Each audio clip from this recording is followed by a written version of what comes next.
अम्मी अब्बू इतने अच्छे तो हैं, आखिर आपको बुरे लगते क्यों हैं? अम्मी आपको खाला बुरी लगती हैं, पुप्पो लगती हैं, अब्बू लगते हैं। मेरा ना मुंह ना ही खुलवाओ तो अच्छा है। तुम्हारा जो बाप है उसने सारी जिंदगी बहनों की सुनी, मेरी तो कभी सुनी नहीं।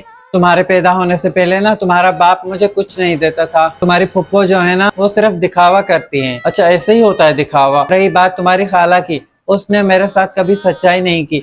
हमेशा उसने मेरे साथ झगड़े किए, शादी से पहले और शादी के बाद भी। कभी उसने मुझे अपनी बहन नहीं समझा। नहीं, कुछ तो है ना जो आप मुझसे छुपाती हैं और चुप चुप के किससे फोन पे बात करती हैं, ये भी बता दे आज मुझे। ऐसे ना ही पूछो तो अच्छा है।